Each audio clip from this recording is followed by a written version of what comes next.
Dear friend, I want to discuss something you've not thought of. Please watch till the end. Every country on Earth is in debts. The entire planet owes $315 trillion.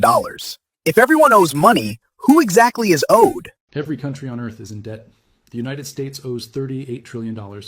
Japan owes $9 trillion. The entire planet owes $315 trillion, 3 times the size of the global economy. But here's the paradox that should terrify you. If everyone owes money, who exactly is owed? The answer isn't what you think. Because when you follow the chain of creditors, when you track who actually holds the debt, you discover something disturbing. The world doesn't owe money to anyone in particular. It owes money to itself. But 4 men, 4 bankers across 3 centuries, designed it that way, deliberately. They built a system where debt can never be repaid, where governments borrow forever, where interest flows eternally upward, and where the people who designed the trap profit from every payment, every crisis, every bailout. This isn't conspiracy. This is documented history. The meetings happened, the contracts exist, the mechanisms are public record. And once you see how they built it, you'll understand why $38 trillion isn't a problem to be solved. It's the system working exactly as designed. Let me show you the 4 architects, the 4 moments when the debt trap was engineered, and why every government on Earth is now caught inside it with no way out. Before 1694, kings borrowed money the old way. They'd go to merchants or nobles, promise repayment with interest, and if they couldn't pay, they'd default.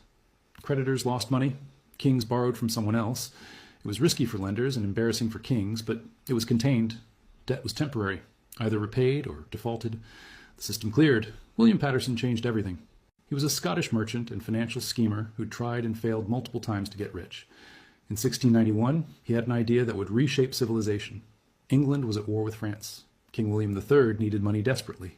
The treasury was empty. Tax revenue couldn't cover war costs. And traditional lenders were refusing new loans because England had defaulted before. Paterson approached the king with a proposal. He would organize a group of wealthy merchants to lend the government £1.2 million.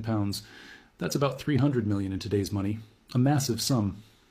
But here's the innovation. The loan would never be repaid. Instead, the government would pay interest forever, 8% annually.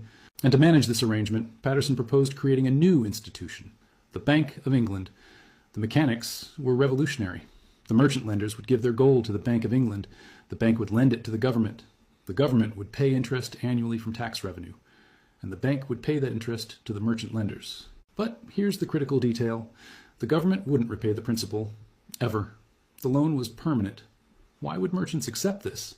Because the interest payment was guaranteed by Parliament. It was backed by the government's taxing power.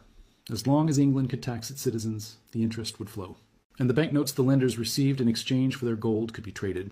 They were as good as money, better than money, because they paid interest. Parliament